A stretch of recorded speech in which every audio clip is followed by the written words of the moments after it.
Welcome to the YouTube channel. Riyaz Bazmi की तरफ से आप सबको खुश आमदीद।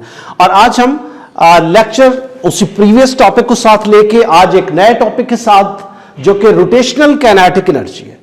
इससे पहले हमने बड़ी डिटेल में काइनेटिक एनर्जी के बारे में पढ़ रखा है, यानी एनर्जी की एक टाइप है, एबिलिटी टू डू वर्क, काम करने की सलाहियत, यानी कोई भी ऑब्जेक्ट चलता हुआ आपको दिखाई देता है, मूविंग ऑब्जेक्ट है, तो वो काइनेटिक एनर्जी उसके साथ है। ठीक है, तो इसका मतलब वहां वेलोसिटी है। ठीक, उसमें लीनियर काइनेटिक एनर्जी हम बात करते हैं। जो यहां हम डिस्कस करने जा रहे हैं वो है रोटेशनल। अब ये उससे थोड़ा डिफरेंट है। इसको हम उसके साथ रिलेट कैसे कर सकते हैं, उनको अंडरस्टैंड कैसे कर सकते हैं। पहले उस काइनेटिक एनर्जी का तो ऑलरेडी आपको पता है, उसका फार्मूला भी आपको पता है। और अभी जो हम रोटेशनल काइनेटिक एनर्जी की बात करेंगे, चूंकि जो ऑब्जेक्ट रोटेट कर रहे हैं हम उनकी काइनेटिक एनर्जी कैसे फाइंड आउट कर सकते हैं। ठीक हो, हमारे पास एक जो मैंने डायग्राम जहां पे ड्रॉ की है, जो आपके पास एक स्पिनिंग बॉडी है, यानी ये अपने ही एक्सिस के बाहर घूम रही है। ये एक्सिस इसका ए और ए प्राइम है, उसके अराउंड ये घूम रही है। और उस ऑब्जेक्ट को हमने, इसमें नंबर ऑफ पार्टिकल्स हैं, ठीक है, लेकिन हमने किसी आयत पार्टिकल को कंसीडर किया है जो कि इसमें सर्कुलर पाथ पे मूव कर रहा है from the distance R I, यानी उसका जो रेडियस है या distance from the axis of rotation to this one, वो ये है। इसकी डिटेल हम यहां पे डिस्कस करते हैं, मैथमेटिकली भी इसको प्रूव करेंगे, लेकिन उन सबसे पहले हम इसको अंडरस्टैंड करते हैं। पहले इसकी डेफिनेशन को देख लेते हैं। डेफिनेशन में क्या लिखा हुआ है? The energy of an object due to its rotation about an axis. ठीक है, यानी कोई भी ऑब्जेक्ट है, ये ऑब्जेक्ट सपोज कर लेते हैं, तो ये अपने ही एक्सिस के बाहर रोटेट कर रहा है। ठीक है, और जो इसको एनर्जी हम दे रहे हैं, जो इसके पास एनर्जी है इस ऑब्जेक्ट के पास रोटेट करते हुए, हम उसे कह रहे हैं कि ये रोटेशनल काइनेटिक एनर्जी। ठीक हो गया। अब हम इसके एक्सप्लेनेशन में हम यहां पे सिंपल आयत पार्टिकल, यानी हमारे पास तो नंबर ऑफ मैसेज इसमें एग्जिस्ट करते हैं, इनके पैचेस हैं, इनके बहुत सारे पार्ट्स हैं। हमने एक पार्ट को इसमें कंसीडर किया जो कि आपके पास आयत पार्ट है, और इसमें हमारे पास जो जनरल फार्मूला हमारे पास है वो हम जानते हैं, यानी काइनेटिक एनर्जी फार्मूला जो हम पहले से जानते हैं वो हमारे पास क्या है? 1/2 mv²। ये तो है जनरल काइनेटिक एनर्जी फार्मूला। ठीक हो गया। लेकिन हम जो यहां पे करने जा रहे हैं उसको हम यहां पे कैसे इसकी वैल्यू फाइंड आउट करेंगे या इसको कैसे लिखेंगे, उसके लिए हम ये कर रहे हैं कि आपके पास इसको इक्वेशन नंबर 1 कर लेते हैं। ठीक हो गया। और इसको इक्वेशन नंबर 1 के साथ साथ जैसे ही हम इसको करने की कोशिश करते हैं लिखने की, तो आयत पीस की काइनेटिक एनर्जी जो है उसको हम कैसे इसको राइट डाउन करेंगे। अब इसको आयत पार्ट, और आयत पार्ट जब कंसीडर करेंगे तो इसको क्या लिखेंगे? Kinetic energy of ith part must be equal to 1/2 m आयत और v आयत स्क्वायर। ठीक हो गया। अब यहां से हमारे पास इसकी जो सिंपल ये लीनियर काइनेटिक एनर्जी हमारे पास एक्सिस्ट करती है। अब हम इसको कन्वर्ट करने जा रहे हैं इस आयत को इन टर्म्स ऑफ एंगुलर, और एंगुलर और लीनियर का हम ऑलरेडी एक रिलेशन डिस्कस कर चुके हैं इन द डिटेल। कैसे था हमारे पास कि हमारे पास जो लीनियर वेलोसिटी है उसका रिलेशन आपके पास ओमेगा यानी एंगुलर वेलोसिटी के साथ क्या था? ये हमारे पास रिलेशन था। तो हम इस रिलेशन को साथ लेके यहां पे इसको सॉल्व आउट कर सकते हैं। जस्ट पुट द वैल्यू, यहां पे मैं इसकी वैल्यू पुट करूंगा और उसके बाद हम यहां पे इसको लिखेंगे कुछ इस फॉर्म में। जी, काइनेटिक एनर्जी। अब हमारे पास ये जो काइनेटिक एनर्जी है ये हम देखने जा रहे हैं रोटेशनल काइनेटिक एनर्जी। जी, 1/2 m आयत, और जहां पे v की जगह हम क्या पुट कर रहे हैं? सिंपल उसकी वैल्यू पुट कर रहे हैं जो कि आपके पास इस फॉर्म में आई है। तो हम यहां पे लिखेंगे r आयत ओमेगा आयत, और यहां पे हमारे पास इसका स्क्वायर है। ठीक है, हम जस्ट इसमें एक चीज का आपने ख्याल रखना है, वो ये कि यहां पे जो ओमेगा आयत है, हमने इस ओमेगा को यहां पे मैंने मेंशन कर दिया है कि ये पूरी बॉडी का जो एंगुलर वेलोसिटी है इट रिमेन्स कंजर्व, ये चेंज नहीं होती। अब चूंकि एक रिजिड बॉडी है, इसमें डिफरेंट पैचेस हैं और इन सब पैचेस सब एक दूसरे के साथ इंटरलिंक्ड हैं। और रोटेशन के दौरान ये तो नहीं है कि कभी कोई एक तेज हो जाएगा, एक स्लो डाउन हो जाएगा, सबकी जो एंगुलर वेलोसिटी है इट रिमेन्स कंजर्व। तो मैं यहाँ पे आयत इसको लिखने की ज़रूरत नहीं है, इसको हम एज इट इज़ कंसीडर कर लेते हैं। ठीक हो गया। अब यहाँ पे जो इसको यहाँ पे लिखेंगे एट द एंड 1/2 m आयत r आयत का square omega square. Now this is kinetic energy. अब यहाँ पे ये काइनेटिक एनर्जी सिर्फ आयत पार्टिकल की है और वो कौन सी एनर्जी है, वो हमारे पास रोटेशनल काइनेटिक एनर्जी है। अब रोटेशनल, हम यहाँ पे रोटेशन के हवाले से जितनी भी चीज़ें इसमें डिस्कस करते आ रहे हैं, यहाँ पे लीनियर में तो आपके पास सिंपल मैथ था, लेकिन यहाँ पे आपको यहाँ पे रेडियस यानी आर भी दिखाई दे रहा है। लेकिन हम इसको रिजिड बॉडी को कंसीडर करते हुए फॉर रिजिड बॉडी, उसके लिए जब हम इसको फाइंड आउट करते हैं इसी फार्मूले की हेल्प से, इसी फार्मूले को कंटिन्यू करके for all number of particle, तो उसमें जो टोटल काइनेटिक एनर्जी रोटेशनल होगी वो हम कैसे फाइंड आउट, इसको देखते हैं जी। हमारे पास है फॉर रिजिड बॉडी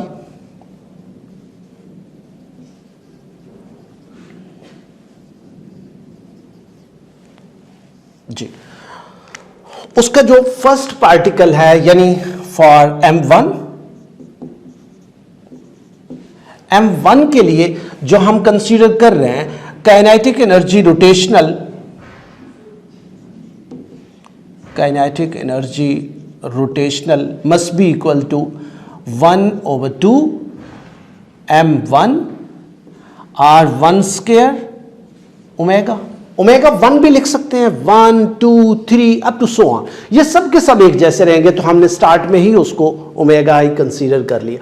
अच्छा, नेक्स्ट हम ये कर रहे हैं फॉर मास m2 के लिए करेंगे तो फिर क्या होगा, फिर उसके लिए ये होगा कि हमारे पास जो काइनेटिक एनर्जी होगी रोटेशनल, उसको हम लिखेंगे कुछ इस तरह 1/2 m2 r2 का स्क्वायर ओमेगा।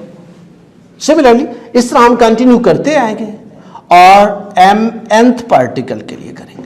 ठीक हो गया। उसके लिए जो आपके पास रोटेशनल काइनेटिक एनर्जी होगी वो आपके पास होगी mn rn स्क्वायर ओमेगा। और जस्ट कीप इन माइंड यहाँ पे हमने ओमेगा स्क्वायर लिखना है, जो कि हम यहाँ से मेंशन करके आ रहे थे। ठीक हो गया। अब यहाँ से नेक्स्ट हमने जस्ट इन सब को सम अप कर लेना है for rigid body. So total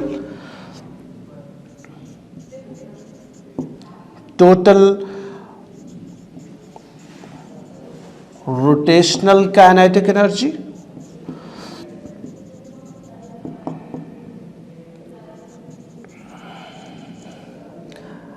इसमें हम काइनेटिक एनर्जी रोटेशनल और साथ हम इसको यहाँ पे मेंशन कर देते हैं इट्स टोटल जी। अब यहाँ पे इसको जी काइनेटिक एनर्जी टोटल रोटेशनल या रोटेशनल टोटल कर ले, पहले इसको इस तरह कर लेते हैं रोटेशनल और यहाँ पे टोटल कर ले। Now the kinetic energy rotational total के लिए हम जो कर रहे हैं वो आपके पास है kinetic energy 1 rotational plus kinetic energy second rotational up to so on, kinetic energy nth rotational. इन सब की जस्ट वैल्यूज जो अबव मेंशन है 1 by 1 हम उनकी डिस्कस कर लेते हैं। यानी आपके पास ये वैल्यू है, ये है और सो ऑन, उसके बाद nth है। इन जस्ट इनको वैल्यूज को पुट कर देते हैं 1/2 m1 v1 r1 r1 square omega square plus 1/2 m2 r2 square omega square plus so on 1/2 mn rn square omega square. अब हम इसमें जो ओमेगा है वो सब में कॉमन आपको दिखाई दे रहा है और इन सब में हम इसको कॉमन ले लेते हैं फ्रॉम दिस पर्टिकुलर इक्वेशन। तो जब हम यहां से इसको कॉमन लेंगे तो हम कुछ ऐसे, यानी 1/2 भी आपके पास बाहर आ गया। आपके पास m1 r1 का स्क्वायर प्लस m2 r2 का square up to so on mn rn का स्क्वायर ओमेगा स्क्वायर जहां तक। अब ये जो ब्रैकेट के अंदर है इनको हम समेशन की फॉर्म में मेंशन कर लेते हैं। कुछ ऐसे लिखेंगे 1/2 summation i1 to n mi ri square bracket as it is रहने दें ओमेगा स्क्वायर। और जो हमारे पास अब ये वैल्यू है ये है 1/2 i omega square. Now this is the kinetic energy rotational,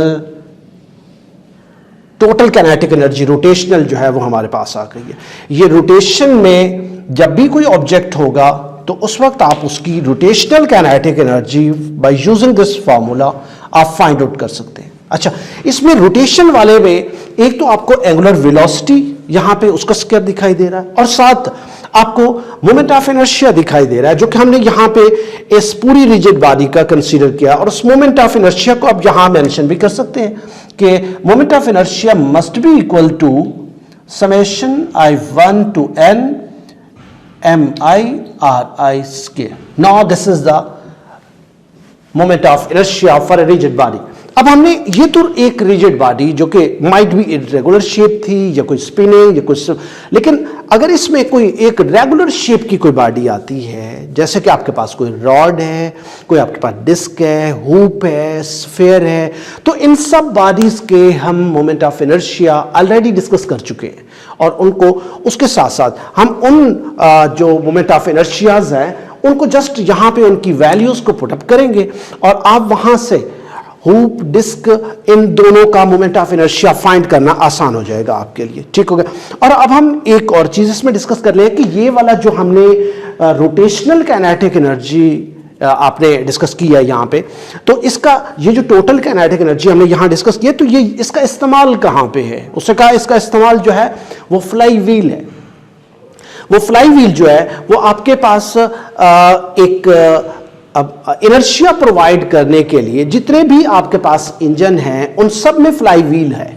ठीक है। अब वो फ्लाई व्हील करता क्या है? वो आपके इनर्शिया को, यानी आपकी जो रोटेशन है उसको स्मूथ करने के लिए होता है। वो एक हैवी लोड होता है। जब भी आपका कोई ऑब्जेक्ट एक चलना शुरू करता है यानी रोटेट करना शुरू करता है, तो जो पिस्टन है जिसकी वजह से आपका जो इंजन है वो वर्क करता है, वो आपका पिस्टन आपका बर्स्ट भी करता है, यानी उसके डिफरेंट वॉल्व्स हैं, वो उसका पंपिंग सिस्टम है, फॉरवर्ड बैकवर्ड मूव करता है। उसके साथ साथ जब वो उसको चूंकि रोटेट कर रहा है उसके साथ क्रैंक शिफ्ट होती है। ठीक है। अब वो क्रैंक शिफ्ट जो है वो रोटेट कराती है आपके व्हील्स को और आपकी गाड़ी चलती है। ठीक है। या आप उसको किसी और पर्पस के लिए यूज करना चाहें तब भी वहां पे कर सकते हैं। तो ये आपका जो फ्लाई व्हील है ये बेसिकली आपका यूज है by using this rotational kinetic energy. और इसके साथ साथ अभी हम जो करने जा रहे हैं वो rotational kinetic energy for disc and hoop है। जी, हम बात कर रहे थे रोटेशनल काइनेटिक एनर्जी और उसमें हमने बात ये की कि रोटेशनल काइनेटिक एनर्जी वो किसी की भी हो सकती है, कोई भी स्पिनिंग बॉडी है उसकी हो सकती है। तो हमारे पास अब हम दो बॉडीज को कंसीडर कर रहे हैं जो कि ऑलरेडी इनका जिक्र हम कर चुके हैं, यानी डिस्क और हुप। इनका मोमेंट ऑफ इनर्शिया भी इन द डिटेल बात कर चुके हैं, लेकिन अभी हम यहाँ पे उसकी बात करते हैं कि rotational kinetic energy for disc. Disc वो है जो अंदर से भी फील्ड है, कीप इन माइंड। ठीक, कि उसके अंदर से खाली जगह नहीं है, कुछ सर्कल टाइप नहीं बना हुआ। ठीक है। रिंग की तरह नहीं है, वो कंगन की तरह नहीं है। ठीक है।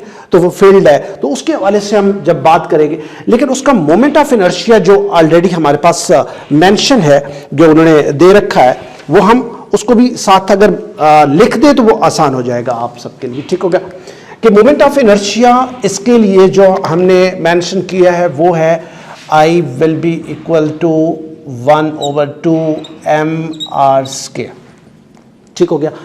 r रेडियस है, m आपके पास मैस ऑफ द डिस्क है, और उसके लिए हमने जस्ट इनकी वैल्यूज पुट करनी है। अभी हमने जो रिसेंटली रोटेशनल काइनेटिक एनर्जी का फॉर्मूला लिखा है वो कुछ ऐसा लिखा था कि kinetic energy rotational must be equal to 1/2 omega square. ठीक हो गया।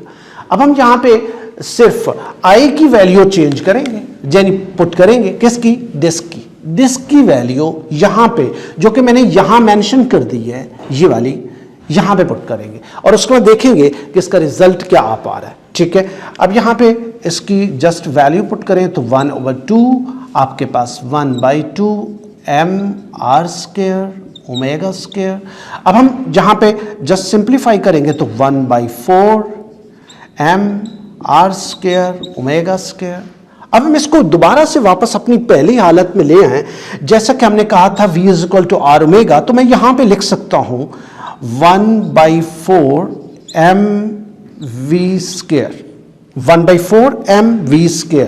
तो यहां पे आप इसका जिक्र कर दें कि हमने इसको कैसे चेंज किया है। हमें पता है v = r ओमेगा, तो ये अगर v² है तो r² ओमेगा स्क्वायर, जो यहां पे पुट करने के बाद यहां उसके रिजल्ट फाइंड आउट कर लिया। अब यहाँ ये क्या है, ये आपके पास काइनेटिक एनर्जी रोटेशनल जो है ये डिस्क के लिए हमने फाइंड आउट कर ली है।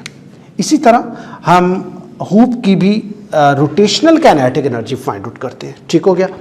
अब रोटेशनल काइनेटिक एनर्जी फॉर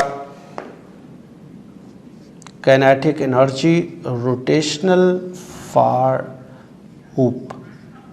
अब हुप के लिए जो है उसके लिए अलग से उसका मोमेंट ऑफ इनर्शिया है, जो कि आपके पास I must be equal to 1 I will be equal to mr², ये आपके लिए हुप के लिए। जैसे ही आप हुप की वैल्यू यहां पे इसमें पुट करेंगे I की जगह, यानी अब दोबारा से उसको लिखेंगे कि आपके पास जो काइनेटिक एनर्जी रोटेशनल का तो फार्मूला वही रहेगा, चेंज क्या हो रहा है आई ओमेगा स्क्वायर। अब आई की वैल्यू आप पुट करेंगे किसकी, हुप की, चूंकि अब हम हुप को डिस्कस कर रहे हैं जी। हुप हमारे पास बहुत सिंपल कि वो आपके पास mr² ओमेगा स्क्वायर, तो यहां इसको सिंप्लीफाई करेंगे तो आपके पास आ जाएगा 1/2 mr² ओमेगा स्क्वायर। तो बहुत ही सिंपल सा आपको इसका रिजल्ट नजर आ रहा है, जो कि आपके पास kinetic energy rotational must be equal to 1/2 mr² omega square. ये दोनों इनको मैं सिंप्लीफाई करके v = r ओमेगा की शक्ल में, और उसके लिए लिखूंगा तो आपके पास आ जाएगा 1/2 mv² काइनेटिक एनर्जी रोटेशनल। ठीक हो गया। अब ये kinetic energy rotational for hoop है। अब इन दोनों को अगर आप कंपेयर करें तो आपको दिखाई भी दे रहा है कि ये आपके लिए डिस्क के लिए है और ये हुप के लिए। तो जो आपके पास काइनेटिक एनर्जी, ये लीनियर काइनेटिक एनर्जी यानी ट्रांसलेशनल काइनेटिक एनर्जी और रोटेशनल दोनों की सेम है किस केस में, हुप के केस में। लेकिन आपके पास अगर यहां पे कंसीडर करें तो आपके पास ट्रांसलेशनल काइनेटिक एनर्जी यानी लीनियर काइनेटिक एनर्जी तो आपके पास ½ mv² होता है, लेकिन यहां पे जो rotational kinetic energy for disc है वो 1/4 है। तो इसका मतलब उसकी रोटेशनल एनर्जी कम है किसकी, डिस्क की। तो अब हम यहां से इसका आपस में रिलेशन फाइंड आउट करते हैं, यानी इन दोनों का एक फॉर्मूला डिराइव भी कर सकते हैं, और इन दोनों के बीच में एक समटाइम एक क्वेश्चन आता है कि यहां पे ये दोनों हुप और डिस्क जब टॉप पे सेम डिस्टेंस से हम इनको सेम हाइट पे इनको वहां से रिलीज करेंगे तो कौन सा आप इनमें दोनों ऑब्जेक्ट में से कौन सा ऑब्जेक्ट पहले पहुंचेगा, यानी किसकी स्पीड या वेलोसिटी ज्यादा होगी, इसका हम फाइंड आउट करने के लिए इन दोनों का कंपैरिजन करते हैं। ठीक हो गया। उसके लिए हम law of conservation of energy को यूज करते हैं, यानी इसके लिए बड़ा आसान, यानी ये इस हाइट पे हैं दोनों, तो दोनों जितनी हाइट पे हैं तो वहां पे जो टॉप पे होगा वो कहलाएगा potential energy at the top. Top पे जो पोटेंशियल एनर्जी है वो ठीक है। और जब ये बॉटम पे आएंगे यानी नियर टू द सरफेस यानी जीरो लेवल पे जब पहुंचेंगे तो वहां पे हमने देखना है कि इनके पास कौन कौन सी एनर्जीज हैं, यानी kinetic energy translational plus kinetic energy rotational, दोनों को हम डिस्कस करेंगे। यानी आपकी पोटेंशियल एनर्जी जो है now it's converting into the two form, यानी काइनेटिक एनर्जी सिंपल। पहले तो हम ये डिस्कस करते आए हैं इससे प्रीवियस चैप्टर में भी कि टॉप पे एक ऑब्जेक्ट है, वो जैसे ही हम रिलीज करेंगे now near to touch the ground उसके पास total potential energy converted into kinetic energy, ठीक है। लेकिन वहां पे हमने जिक्र नहीं किया कि आपके पास काइनेटिक एनर्जी दो तरह की है। कौन कौन सी? एक ट्रांसलेशनल, ट्रांसलेशन का मतलब है एक जगह से दूसरी जगह जाना, और रोटेशन अपने ही एक्सेस के बाहर घूमना। जब भी कोई चीज आप यहां से इसको घुमा रहे हैं तो ये दोनों काइनेटिक एनर्जी के साथ जा रही हैं, एक ये ट्रैवल भी कर रही है एक जगह से दूसरी जगह। तो इसका मतलब जब ये मूविंग ऑब्जेक्ट एक जगह से दूसरी जगह तो ये ट्रांसलेशनल, और जब अपने एक्सिस में घूमे जा रही हैं यानी स्पिन मोशन में है तो उस वक्त उनकी रोटेशनल काइनेटिक एनर्जी है। तो हम इन दोनों का आपस में रिलेशन फाइंड कर सकते हैं। क्या रिलेशन होगा? Derive the relation for the disc and hoop moving down an inclined plane. इसके लिए हम इसके क्वेश्चन जो है कि which one of the object reach faster, यानी कौन सा ऑब्जेक्ट जहां पे पहले पहुंच जाएगा, यानी किसकी स्पीड जहां पे ज्यादा होगी, किस पे? जीरो लेवल पे। अब उसकी स्पीड फाइंड करने के लिए उन दोनों का हम क्वेश्चन एक बना लेते हैं। और जी हम डिस्कस कर रहे थे कुछ इस तरह का हम रिलेशन डिस्कस करने जा रहे हैं कि इन दोनों के यानी डिस्क और हुप की वेलोसिटीज के बीच में कोई रिलेशन बिल्डअप कैसे हो पाएगा। हम इनकी पहले इंडिविजुअल दोनों की वेलोसिटीज फाइंड आउट कर लेते हैं। लेकिन ये वेलोसिटीज फाइंड आउट करने के लिए हम क्या करेंगे, हम इसको पहले बताएंगे कि हम इन दोनों के लिए law of conservation of energy की बात करेंगे। Law of conservation of energy मैंने ऑलरेडी आपको बताई थी कि जो टॉप पे पोटेंशियल एनर्जी है वो बॉटम पे kinetic energy translational and kinetic energy rotational के इक्विवेलेंट होगा। तो हमने यहाँ पे इसको फार्मूला की फॉर्म में भी लिख सकते हैं। ठीक हो गया कि आपके पास potential energy at the top, ठीक है, will be equal to the kinetic energy translational, इसको लीनियर भी कह सकते हैं, ठीक है, ट्रांसलेशनल, सिंपल ट्रांसलेशनल करते हैं तो इसके बाद काइनेटिक एनर्जी रोटेशनल। ठीक हो गया। ट्रांसलेशनल और रोटेशनल ये दोनों का सम जो है वो पोटेंशियल एनर्जी टॉप पे, यानी जो यहां पे पोटेंशियल एनर्जी होगी वो यहां पे काइनेटिक एनर्जी ट्रांसलेशनल और काइनेटिक एनर्जी रोटेशनल के सम के बराबर होगी। ठीक है, ये हमारे पास लॉ है, law of conservation of energy. यही लॉ को हम यूज करेंगे और दोनों के लिए फॉर डिस्क और फॉर हुप हम यहां पे उनकी वैल्यूज पुट करेंगे। अब हम कहेंगे कि वेलोसिटी फॉर डिस्क, जी डिस्क के लिए जो वेलोसिटी हम फाइंड आउट करने जा रहे हैं उसको हम बाय यूजिंग दिस फार्मूला। अच्छा, हम इससे पहले हम ऑलरेडी डिस्कस कर चुके हैं कि जो डिस्क का मोमेंट ऑफ इनर्शिया है वो हमें पता है कि I will be equal to 1/2 mr² के इक्विवेलेंट है। ये लिखने का मकसद ये है कि आपको ऑलरेडी इसका पता भी है लेकिन फिर भी रिकॉल कर लिया जाए। ठीक हो गया। हम जस्ट ऊपर वाली वैल्यूज में हम जस्ट फार्मूला लिखेंगे। जो फार्मूला ऊपर मेंशन है, फार्मूला कुछ इस तरह का है कि potential energy at the top will be equal to the kinetic energy linear या translational plus kinetic energy rotational. अब हम इनकी वैल्यू पुट कर लेते हैं। पोटेंशियल एनर्जी टॉप पे हमें पता है mgh उसका फार्मूला होता है, यानी हाइट, ग्रेविटी और मास। और नीचे हम अगर इसकी वैल्यू ट्रांसलेशन की तो ये सिंपल फार्मूला हाफ mv², जो कि हम लीनियरली लिखते हैं।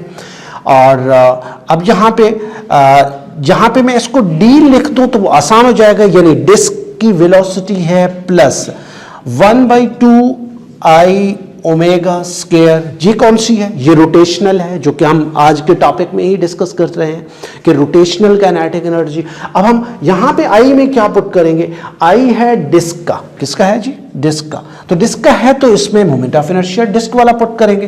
तो अब यहां से इसको सॉल्व करें तो एम वी डी का square plus 1/d into 1/2 mr square omega square. जी इससे पहले भी हम यही वाली चीज डिस्कस कर चुके हैं या उसको डिराइव भी एट सम एक्सटेंट किया। तो अब यहाँ पे mvd का स्क्वायर प्लस 1/2 की जगह हम 1/4 लिखेंगे, 2 और 2 मल्टीपल होके 4 हो जाएगा, mr स्क्वायर ओमेगा स्क्वायर।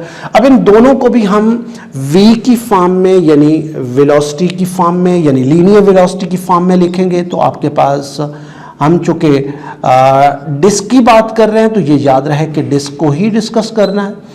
तो आपके पास यहाँ पे m v स्क्वायर आ जाएगा। तो ये v equal to R omega वाला फार्मूला यूज करते हुए तो ये भी डिस्क का ही होगा। ठीक हो गया।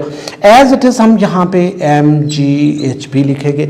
अब यहाँ से थोड़ा सा इसको सिंप्लीफाई करें तो सिंप्लीफाई करने से आपके पास जो वैल्यू आ रही है वो 1/2 भी कॉमन आ रहा है और m भी कॉमन आ रहा है। तो रिमेनिंग में क्या बच रहा है? आपके पास बच रहा है vd का स्क्वायर और प्लस बच रहा है 1/2 और साथ vd का स्क्वायर। ठीक हो गया।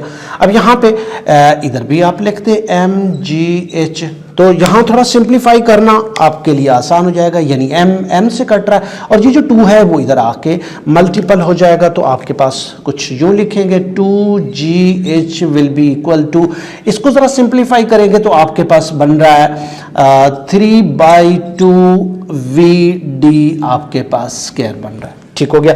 अब हम मजीद, चूंकि मेरा टारगेट है इस डिस्क की वेलोसिटी यानी एंड पे जो है उसको फाइंड आउट करना, तो जो इधर मल्टीपल है वो दूसरी साइड पे जाएगा। तो आपका रिजल्ट कुछ यूं आ रहा है 4 2 इधर 2 मल्टीपल होगा तो 4/3 आपके पास GH और यहां से हम यहां पे VD और इधर स्क्वायर है तो दोनों साइड पे स्क्वायर रूट लेंगे तो आपके पास ये वाली वैल्यू आ रही है।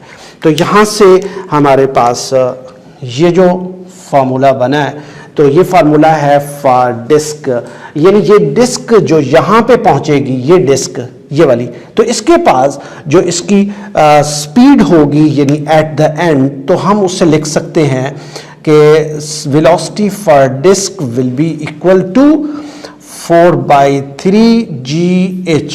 तो अब हम बात कर रहे थे कि वेलोसिटी ऑफ फॉर डिस्क, तो अब हम वेलोसिटी फॉर हुप की बात करते हैं। वेलोसिटी फॉर हुप, ये हुप की जो वेलोसिटी एट द एंड उसको हम फाइंड करने के लिए, लेकिन उसका जो मोमेंट ऑफ इनर्शिया है वो हमें पता है mr स्क्वायर है। ठीक हो गया।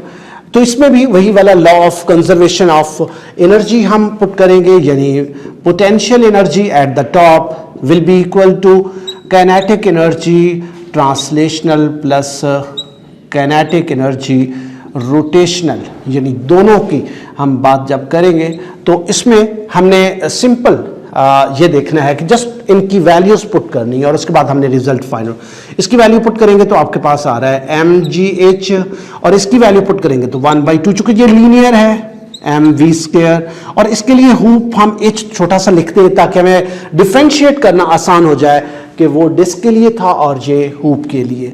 तो यहाँ पे आपके पास 1/2 i ओमेगा स्क्वायर, ये फार्मूला जो है ये ऑलरेडी रोटेशनल के लिए हमने स्टार्ट में डिराइव किया था। तो हम i की वैल्यू जो यहाँ पे पुट करेंगे, i ऑलरेडी हमारे पास मेंशन है और हम यहाँ पे उसकी वैल्यू पुट कर देंगे।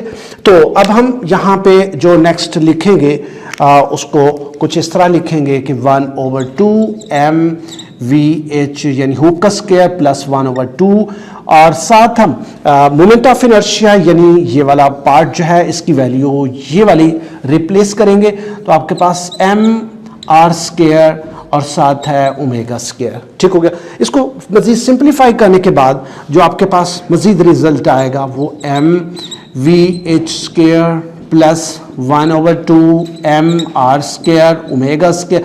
अब ये r² omega square we know already के आपके पास v is equal to r omega, ठीक हो गया। इसकी जगह हम इसको रिप्लेस कुछ ऐसे कर लेंगे 1/2 mv², ठीक हो। लेकिन ये v कौन सा होगा, ये हुप की बात कर रहे हैं तो उसके लिए हुप के लिए ही हम कंसीडर करेंगे, तो 1/2 mvh², ठीक हो गया। अब हमारे पास mgh आ गया। अब इसमें देखें कि हाफ ये है और हाफ ये है, तो इट बिकम कंप्लीट वन, यानी इसका एलसीएम भी ले तो आपके पास वही बनता है कि आपके पास mvh² बनता है, ठीक हो गया। तो यहाँ पे 2 एलसीएम ले लें और 1 + 1 2 से कट जाएगा तो आपके पास आ जाएगा, और अब हमारे पास ये आ गया। अब यहाँ इसको सिंप्लीफाई करें तो आपके पास कैंसलेशन हो रही है m की m के साथ, और आपके पास जो रिमेनिंग पार्ट बच पा रहा है वो ये कि GH will be equal to V hoop का आपके पास जो स्क्वायर वेलोसिटी बन रही है वो ये। लेकिन अभी taking square root on both side,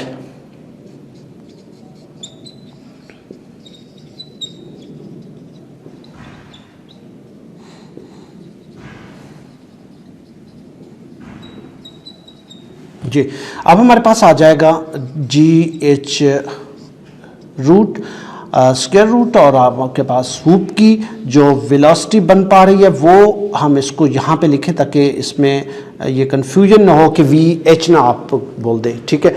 ये हुप की वेलोसिटी आपके पास हमने प्रूव कर ली है।